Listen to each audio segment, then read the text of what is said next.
आज की वीडियो का टॉपिक है सस्ती फ्लाइट कैसे बुक करें। आपने YouTube पे कई सारी वीडियोस देखी होंगी, उन्होंने बस 2-3 चीजें आपको बताई होंगी कि इस वेबसाइट पे चले जाओ, सर्च कर लो, सस्ती फ्लाइटें मिल जाएंगी, या फिर ये बताया होगा कि इस तरीके से डिस्काउंट कूपन ले लो और इस तरीके से आपकी फ्लाइट सस्ती हो जाएगी।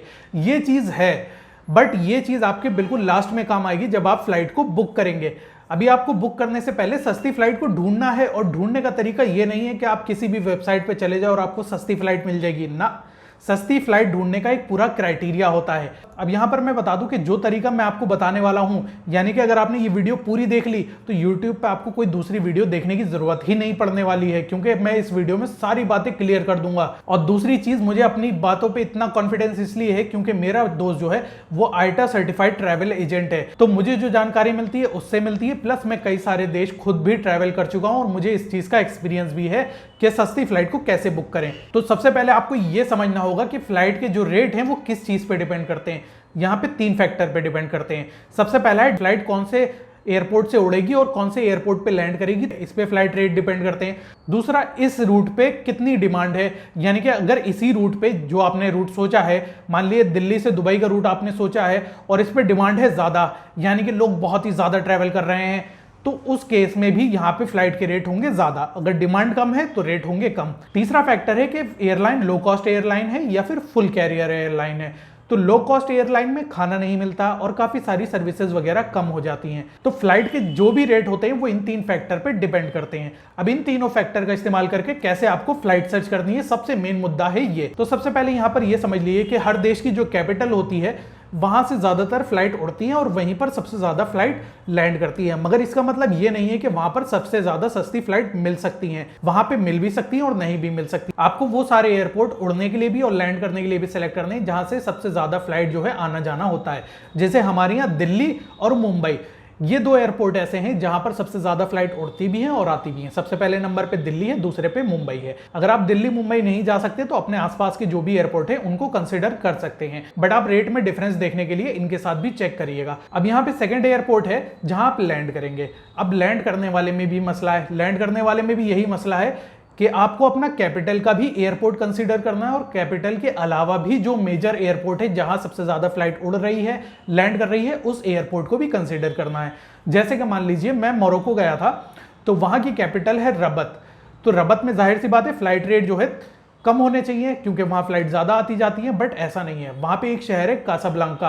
आपने कई सारी मूवीज वगैरह में भी कासाब्लांका नाम सुना होगा या देखा होगा। कासाब्लांका कैपिटल नहीं है, बट यहाँ पर फ्लाइट ज्यादा जाती भी हैं, उड़ती भी हैं और लैंड भी करती हैं। इस वजह से यहाँ पर जो फ्लाइट रेट रहता है वो काफी कम रहता है। एक कंडीशन तो यही हो गई कि आपको कैपिटल तो कंसिडर करना ही है, उसके अलावा जो मेजर एयरपोर्ट है उसे भी कंसिडर करना है अपनी डिपार्चर के लिए और अराइवल के लिए, दोनों चीजों के लिए। तो आपको ये सारी चीजें कंसिडर करनी है कि इंडिया में आप कौन से एयरपोर्ट से उड़ेंगे और दूसरे देश में आप कौन से एयरपोर्ट पे लैंड करेंगे। ये दोनों चीजें जब आप कंसीडर कर लेंगे तो यहाँ पे आपके फ्लाइट में जो प्राइसेस है उसमें आपको फर्क देखने को मिलेगा। यहाँ पर मैं एक चीज और बता दूं, जैसे आपको मान लीजिए इंडिया से आपको तुर्की जाना है, ठीक है। इंडिया से तुर्की चाहे डायरेक्ट फ्लाइट हो या फिर कनेक्टिंग फ्लाइट हो, दोनों केस में कोई भी हो, आपको रेट पता लग जाएगा कि आपका एक रेट आ रहा है 25,000 रुपए रेट आ रहा है। अब क्या होगा, बीच में आप ट्रांजिट कंट्री देखिए कि ट्रांजिट कंट्री कौन सी पड़ रही है, फिर इंडिया से उस ट्रांजिट कंट्री जाने में कितना खर्चा आ रहा है, फिर उस ट्रांजिट कंट्री से 1-2 दिन का गैप लीजिए और उसके बाद तुर्की जाने का, मतलब फॉरवर्ड जाने का, आप देखिए कि कितना खर्चा आ रहा है। कभी कभी ऐसे भी सस्ती फ्लाइट पड़ जाती है, जैसे कि इंडिया से तुर्की मैंने एक बार रेट देखा था तो 25 से 30,000 रुपए के अराउंड आ रहा था और फ्लाइट थी वाया दुबई। तो मैंने देखा कि इंडिया से जब मैंने दुबई का देखा तो 7,000 रुपए का टिकट आ रहा था, और फिर 2 दिन बाद जो है दुबई से तुर्की तक का टिकट था, वो भी 6 या 7,000 रुपए का। कितने का हो गया, 7,000 यहां से दुबई जाने का, दुबई से वहां तुर्की तक जाने का 14,000 रुपए हो गए। अब यहाँ पे लोग कहेंगे कि हमें वीजा भी चाहिए दुबई में रुकने के लिए, ट्रांजिट मतलब 2 दिन रुकेंगे तो भाई वीजा तो चाहिए ना। तो वीजा कितने का है, यहाँ पे आपको लगेगा ट्रांजिट वीजा। ट्रांजिट वीजा जो है आपको दुबई का 2,500 रुपए या फिर 3,000 रुपए के अराउंड लग जाता है। तो अब इस 14,000 में अगर आप 3,000 और भी ऐड कर दोगे तो 17,000 रुपए में आप इंडिया से तुर्की तक जा सकते हो और बीच में आप दुबई भी 2-3 दिन घूम सकते हो। तो इस तरीके से भी आप फ्लाइट बुक कर सकते हो। और यहाँ पे आपको सीधा सीधा अगर 25,000 से मैं 17,000 को भी अगर आप कंपेयर करो तो 8,000 रुपए आपके ऐसे भी बच रहे हैं। तो एक तरीका पैसे बचाने का, सस्ती फ्लाइट बुक करने का ये भी है अगर आप ट्रैवल कर रहे हो घूमने के लिए। अब यहाँ पे आपको थोड़ा बहुत समझ में आ रहा होगा कि अगर आप डायरेक्टली कोई वेबसाइट अगर किसी यूट्यूबर ने आपको बता दी है और आप उसे उस पर सर्च करेंगे तो आपको रेट काफ़ी फर्क मिलेगा। तो यहाँ पे सबसे पहला फैक्टर हो गया। अब यहाँ पे दूसरा फैक्टर है डिमांड। डिमांड कैसे है, यानी कि एक पर्टिकुलर डेट मान लीजिए, अगर आप जैसे किसी टूरिस्ट डेस्टिनेशन पे न्यू ईयर के टाइम पे जाएंगे, यानी कि 1 जनवरी से पहले जाने की कोशिश करेंगे, मान लीजिए कि क्रिसमस से भी पहले, मान लीजिए कि 20 दिसंबर को जाने की कोशिश करेंगे आप दुबई टूरिस्ट डेस्टिनेशन है, दुबई पे बहुत ज़्यादा लोग जाता है अपनी छुट्टी या न्यू ईयर वगैरह मनाने। तो अगर आप न्यू ईयर के टाइम पे दुबई जाना चाहेंगे, डिमांड ज़्यादा होती है, लोग बहुत ज़्यादा ट्रैवल करते हैं, तो इस केस में यहाँ पर आपको रेट जो है ज़्यादा देखने को मिलेंगे। बट वहीं पर अगर आप रमजानों के टाइम में दुबई जाते हैं, दुबई एक मुस्लिम कंट्री है, जाहिर सी बात है, तो रमजानों के टाइम में मुस्लिम तो ट्रैवल करते नहीं है, जिस वजह से डिमांड हो जाती है कम। तो रमजानों के टाइम में अगर आप दुबई जाते हैं तो वहां पे आपको रेट कम देखने को मिलेंगे। तो यहाँ पे डेट भी एक बहुत बड़ा फैक्टर है। अगर आप डेट थोड़ी बहुत आगे, अगर आप टूरिस्ट हैं तो डेट तो आप एडजस्ट कर सकते हैं, बट अगर आप वहां पे जॉब वगैरह करते हैं तो आपके लिए डेट फिर कंसिडर ही नहीं कर सकते। आपको मतलब कल जाना है तो जाना ही है, 1 महीने बाद जाना है तो जाना ही है, अभी से और ज्यादा डिले तो नहीं कर सकते। बट ये डेट वाला फैक्टर उन लोगों के लिए है जो लोग एज ए टूरिस्ट जाना चाहते हैं विदेश, वो अपनी डेट को आगे पीछे एडजस्ट कर सकते हैं। अब तीसरा फैक्टर है लो कॉस्ट एयरलाइन। तो लो कॉस्ट एयरलाइन का मतलब ये नहीं है कि लो कॉस्ट एयरलाइन ही आपको सबसे ज्यादा सस्ती टिकट दे देगी ना, ऐसा नहीं है। कभी कभी ऐसा होता है कि अच्छी फ्लाइट भी आपको लो कॉस्ट एयरलाइन के कंपेयर में सस्ती मिल जाती है।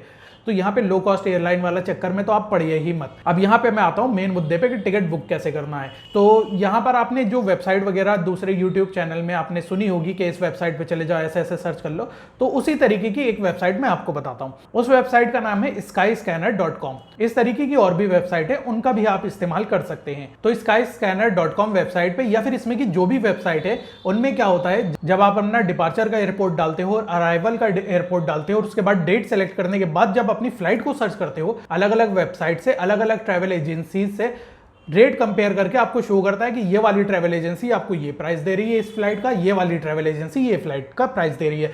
जैसे कई सारी वेबसाइट है, आपकी मेक माई ट्रिप है, यात्रा.com है, और इसमें की और भी सारी वेबसाइट है। तो आप इन्हें अलग अलग चेक करने की जगह आप सीधा skyscanner.com पे जाइए और वहां पे अपनी फ्लाइट सर्च करेंगे तो आपको रेट का जो है फर्क पता लग जाएगा कि इस वेबसाइट पे इतनी है। ये इसका काम हो गया। अब यहां पर मैं डेट निकालना भी आपको बता दूं। अब आपको करना क्या है, तो यहाँ पे हमें 3 फैक्टर हमें ध्यान रखना है कि हमें कहाँ से उड़ना है, कहाँ लैंड करना है और हमारी डेट क्या है।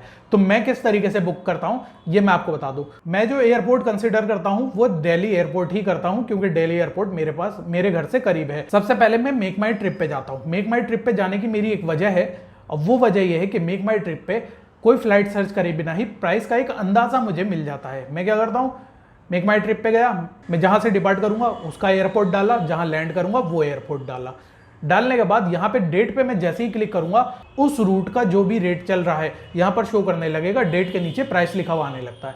तो यहाँ पे मैं डेट देख लेता हूँ, हाँ कौन सी सस्ती है, डेट मुझे मिल गई, कौन से एयरपोर्ट से मैं उड़ूंगा ये मुझे पता चल गया, कौन से एयरपोर्ट पे लैंड करूंगा ये मुझे पता चल गया। अब मैं स्काई स्कैनर पे जाऊंगा, ये तीनों इन्फॉर्मेशन मैं वहां फीड करूंगा, फीड करने के बाद मैं सर्च करूंगा और वहां पे मुझे पता लग जाएगा कि हाँ ये ट्रैवल एजेंसी सबसे सस्ता मुझे टिकट दे रही है। बट अभी मैं बुक नहीं करूंगा, अभी आपको भी बुक नहीं करना है, क्योंकि ये फाइनल रेट नहीं है। जब आप उस ट्रैवल एजेंसी पे जाओगे और वहां पे बुक करने के लिए सारा प्रोसीजर करोगे, अपनी सारी डिटेल्स वगैरह जब डाल दोगे, डालने के बाद जब चेकआउट का टाइम आएगा, यानी कि जब पेमेंट करने का टाइम आएगा, तो वहां पर जो प्राइस शो करेगा वो फाइनल प्राइस होता है।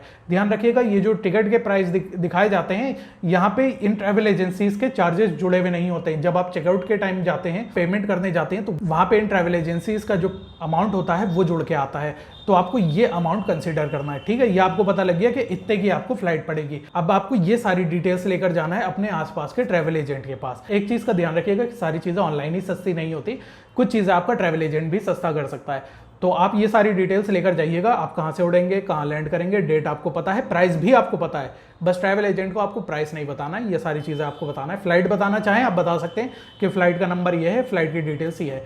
आपका ट्रैवल एजेंट उसको सर्च करेगा। अगर आपके ट्रैवल एजेंट के पास इस फ्लाइट का ग्रुप फेयर होगा तो ये फ्लाइट आपको ट्रैवल एजेंट से ज़्यादा सस्ती पड़ेगी कंपेयर टू ऑनलाइन। तो जहां से भी आपको सस्ती पड़े अब आप बुक करवा सकते हैं। ट्रैवल एजेंट से सस्ती पड़ रही है ट्रैवल एजेंट से कराइए, अगर ऑनलाइन सस्ती पड़ रही है तो ऑनलाइन कराइए।